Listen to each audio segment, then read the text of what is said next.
Yes, hello student. Today we discuss atomic theory and periodic classification and their property of element. Class 10th science से पहले अपने science का ही chapter लिया था carbon and its compound.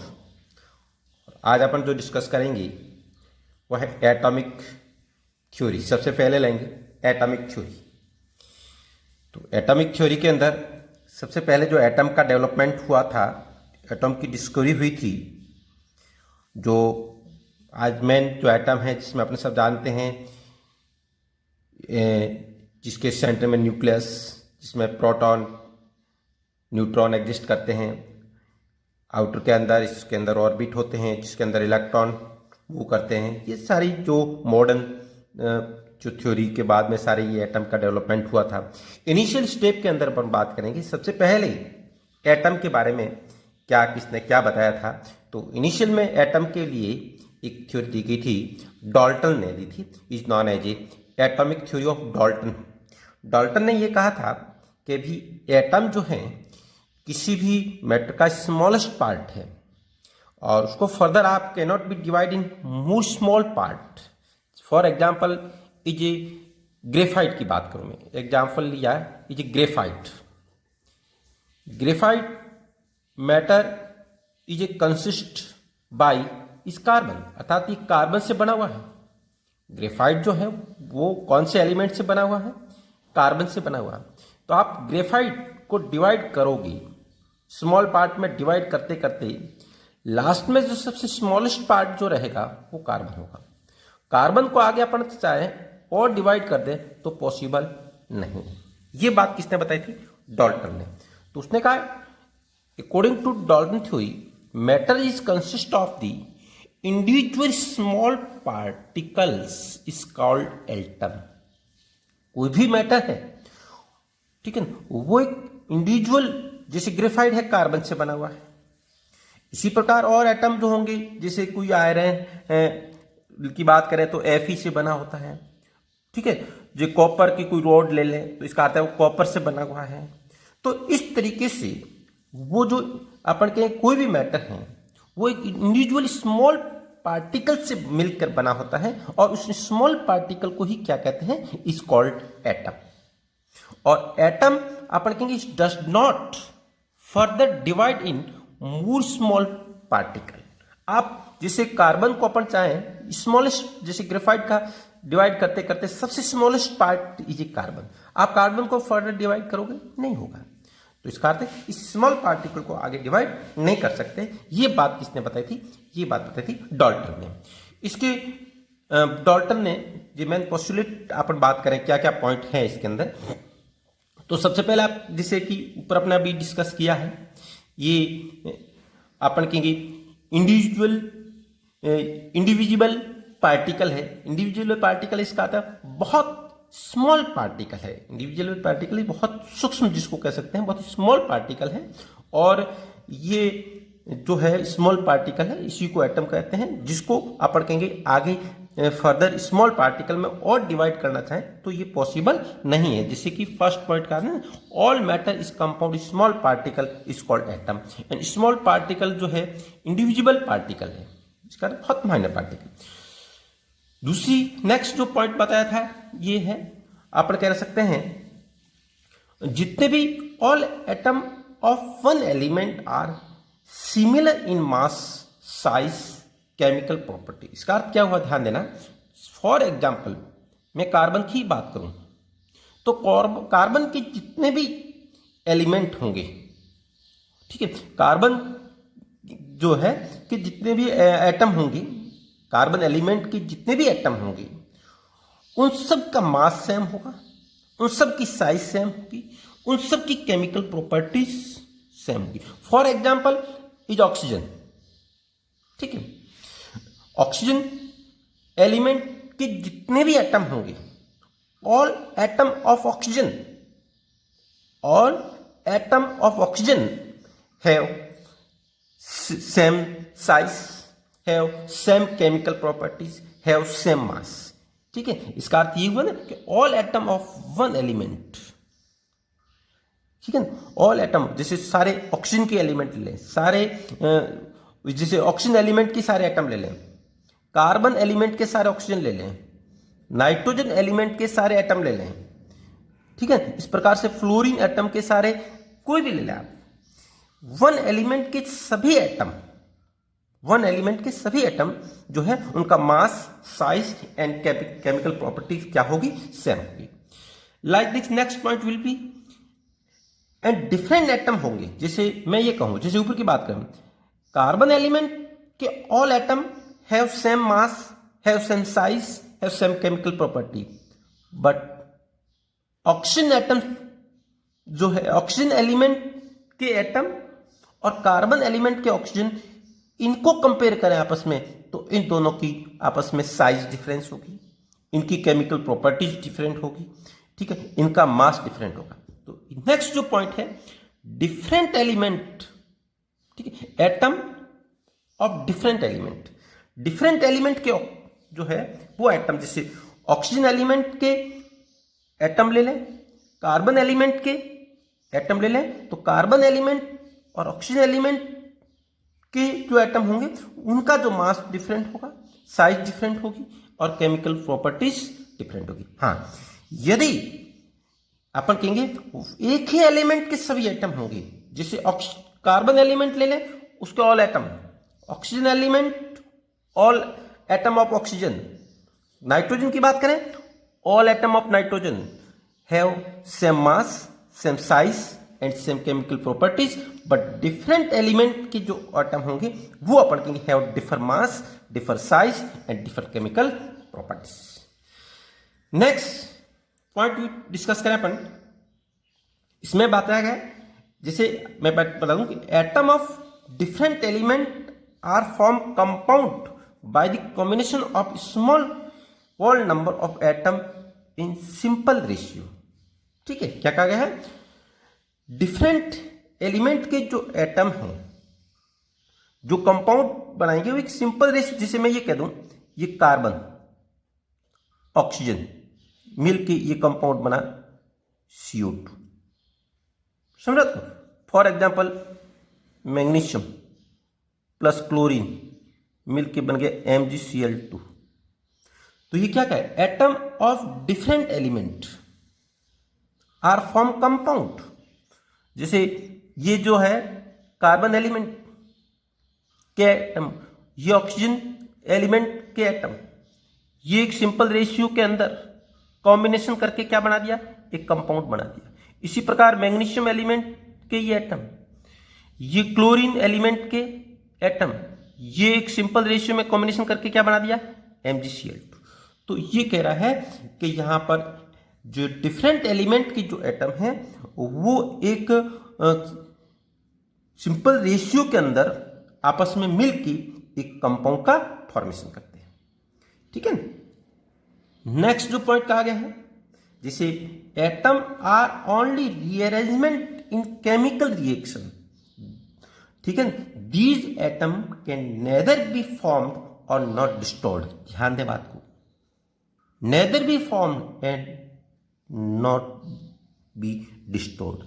कोई भी chemical reaction है, जैसे ऊपर वाली रिएक्शन की ही बात कर दूं, यदि मैं यहां पर यदि देखा जाए, जैसे कार्बन प्लस ऑक्सीजन मिलके जैसे ये CO2 बना, तो ये कार्बन है ना, ये यहां पर ही है, ऐसे नहीं कार्बन एलिमेंट डिस्टॉर्ड हो गया, कार्बन एलिमेंट कार्बन में ही रहेगा, ऑक्सीजन ऑक्सीजन एलिमेंट है तो ऑक्सीजन यहां रहेगा, लेकिन जो है उसका रीअरेंजमेंट होके केमिकल फॉर्मूला चेंज हो जाएगा। जैसे यहां कार्बन अलग ऑक्सीजन अलग, यहां मिलके क्या बना दिया, CO2 बन गया। तो atom are only rearrange in chemical reaction, atom chemical rearrangement हो जाते हैं। ठीक है ना, यहाँ पे इसी प्रकार कोई भी आप, जैसे मैं ये ले लूं, जैसे एक एग्जाम्पल लिया, जिंक ऑक्साइड प्लस कार्बन ले लिया, और यहाँ पे जिंक ऑक्साइड और कार्बन के अंदर मैंने कहा जिंक प्लस CO बना, तो क्या हुआ, ये कार्बन इन दोनों की रिएक्शन हुई, यहाँ जिंक आ गया, यहाँ CO बना, रीअरेंजमेंट हुआ। ठीक है, ऐसे नहीं है कार्बन है यहाँ एलिमेंट कार्बन है ही नहीं, कार्बन यहां पर भी है। हाँ, कार्बन अपन कहेंगे सेपरेट नहीं है, वो CO के फॉर्म के अंदर है, वो अलग बात है। कॉम्बिनेशन है लेकिन रहेगा कार्बन ही। तो कोई भी एटम है वो डिस्ट्रॉय नहीं हो सकता है किसी केमिकल रिएक्शन के अंदर, ऐसे नहीं है। हाँ, केमिकल रिएक्शन के अंदर कोई एटम होगा तो वो एटम कॉम्बिनेशन करके मिल के एक नया फॉर्मूला, नया कंपाउंड बना सकता है। कंपाउंड अलग अलग टाइप के बन सकते हैं, लेकिन किसी केमिकल रिएक्शन में कोई भी एटम को आप डिस्ट्रॉय नहीं कर सकते हो। किसी एटम को आप नया जैसे है तो उसको फॉर्म नहीं कर सकते हो। ये सारी बातें जो बताई थी वो डाल्टन के द्वारा बताई गई थी। अब अपन इसी के आगे यदि बात करें तो डाल्टन के कुछ बातें जो एक्सप्लेन उसने नहीं कर पाई थी, उसकी यहाँ डीमेरिट थी डाल्टन की। उसने ये नहीं बताया कि, उसने ये कहा था कि अभी स्मॉलेस्ट पार्टिकल है, उसने ये नहीं बताया कि स्मॉलेस्ट पार्टिकल के अंदर या यहाँ पर और भी क्या कोई स्मॉल पार्टिकल है, ये उसने बात एक्सप्लेन नहीं की। जैसे आप जानते हैं ना कि भाई किसी एटम के अंदर इलेक्ट्रॉन भी है, प्रोटॉन भी है, न्यूट्रॉन भी है, तो उसने डाल्टन ने ऐसा कुछ नहीं बताया। उसने कहा कि स्मॉलेस्ट पार्टिकल है जिसको एटम है, जिसको आगे आप डिवाइड नहीं कर सकते हो, ये बात ही बता पाया। तो ये इसकी डीमेरिट थी, ये लिखा ना, does not explain that atom have some, यहाँ पर जो है सम मोर टिनी पार्टिकल। ठीक है, इसके अंदर कुछ और भी स्मॉल पार्टिकल है, ये उसने कुछ भी नहीं बताया। तो एटम, इसके बाद डाल्टन के बाद ये जो थ्योरी दी गई थी, उसके बाद में थॉमसन। तो अगला जो ले रहे हैं एटॉमिक मॉडल ऑफ थॉमसन। ठीक है बच्चों, नेक्स्ट जो है atomic model of Thomson. Thomson ने क्या कहा? थॉमसन ने कहा एटम जो है एक पॉजिटिव स्पेयर, पॉजिटिव चार्ज की स्पेयर है जिसकी साइज 10⁻⁻10 मीटर है। ठीक है, और उसके अंदर कुछ नेगेटिव पार्ट है जिसको उसने इलेक्ट्रॉन कहा। समझ को, थॉमसन ने ये कहा कि भाई एक ये जिसे अपने कह रहे हैं पॉजिटिव एक स्पेयर है, ये पॉजिटिव चार्ज का एक स्पेयर है, ये पॉजिटिव चार्ज का स्पेयर है और इसके अंदर यहां पर एक नेगेटिव चार्ज है। ये लिखा जैसे according to Thomson model atom is an positive sphere, atom is a positive sphere of size जो है इतनी है, which contain some quantity of negative electron. ठीक है, एक पॉजिटिव चार्ज का एक स्पेयर है जिसके अंदर अपन कह रहे हैं नेगेटिव चार्ज वाले इलेक्ट्रॉन इसके अंदर है। और एटम की जो साइज है, साइज का अर्थ ये हुआ कि इसकी रेडियस जो है एटम की, ये रेडियस जो है वो 10⁻⁻10 मीटर होती है।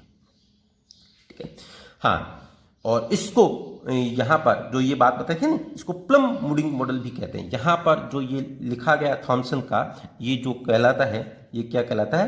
प्लम, इसको पुडिंग मॉडल भी कहते हैं इसको। इसने कहा ना ये जो ये लिखाया गया, आप दिखाया गया, देखो ये पॉजिटिव चार्ज स्पेयर है, ये पॉजिटिव चार्ज स्पेयर, इसके अंदर ये इलेक्ट्रॉन दिखाया गया है, ये इलेक्ट्रॉन।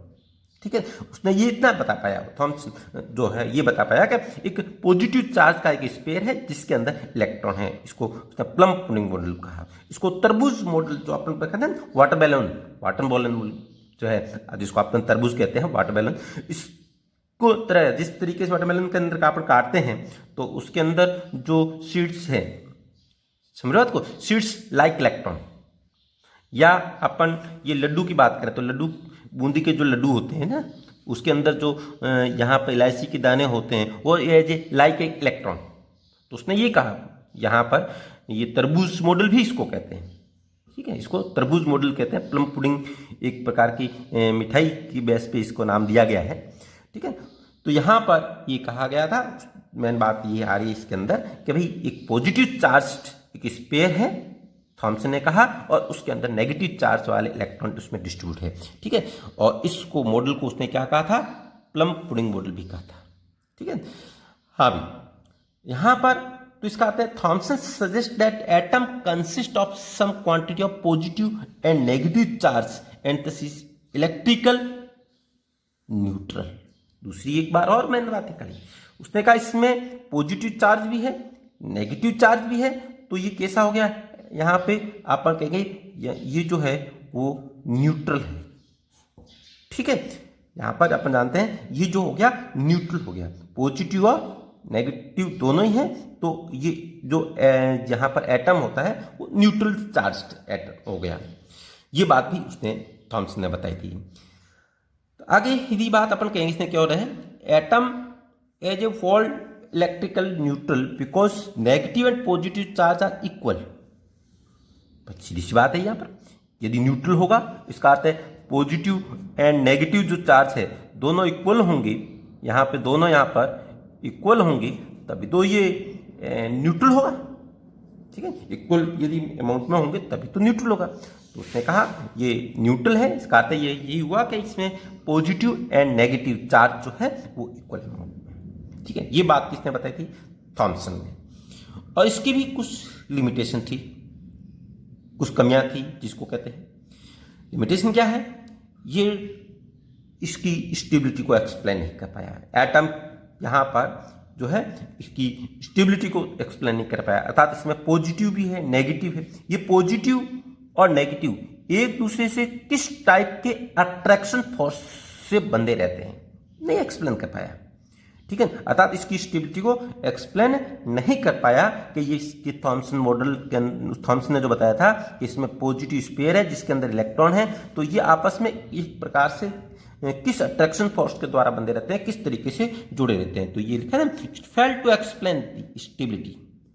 ठीक है, यहाँ पर stability of an atom because his model of atom failed to explain how to positive charge hold the negative charged electron in the atom। Stability को क्यों नहीं एक्सप्लेन कर पाया कि इसके अंदर पॉजिटिव और नेगेटिव जो चार्ज है वो एक दूसरे को किस अट्रैक्शन फोर्स के द्वारा बंधे रहते हैं, जुड़े रहते हैं, अट्रैक्शन फोर्स के द्वारा ये बंधे इसमें प्रेजेंट रहेंगे। तो ये इसको एक्सप्लेन नहीं कर पाया। This theory also fail to account for the यहाँ पे position of the nucleus in atom. दूसरी मेन जो बात है, अपन जानते हैं मॉडर्न रियल में एटम जो होता है उसके सेंटर में न्यूक्लियस होता है जिसके अंदर प्रोटॉन और इलेक्ट्रॉन होते हैं। तो इनिशियल स्टेप में ये बात पता नहीं चली थी कि भाई एटम जो है उसके सेंटर में न्यूक्लियस होता है, आउटर में ऑर्बिट होते हैं जिसके अंदर इलेक्ट्रॉन होते हैं। ये इनिशियल नहीं बताया था उसने, तो केवल थॉमसन ने इतना ही बता पाया कि एक एटम पॉजिटिव चार्ज स्पेयर है जिसके अंदर इलेक्ट्रॉन है और इसको पुडिंग मॉडल भी कहते हैं यहाँ पर। तो इसकी स्टेबिलिटी को भी एक्सप्लेन नहीं कर पाया और ये भी जो है पॉजिटिव इसमें अपन कहते हैं इसके सेंटर में जैसे न्यूक्लियस होता है, इस बात को भी वो एक्सप्लेन नहीं कर पाया। तो ये इसकी कुछ अपन कह सकते हैं डीमेरिट थी। तो आज आपने जो बात की है इनिशियल के अंदर, एक प्रारंभ के अंदर बात करें तो इन एटॉमिक थ्योरी में first we discuss atomic theory of Dalton and after we discuss atomic model of Thomson and next we will be discuss Rutherford and after then Niels Bohr model. Thanks.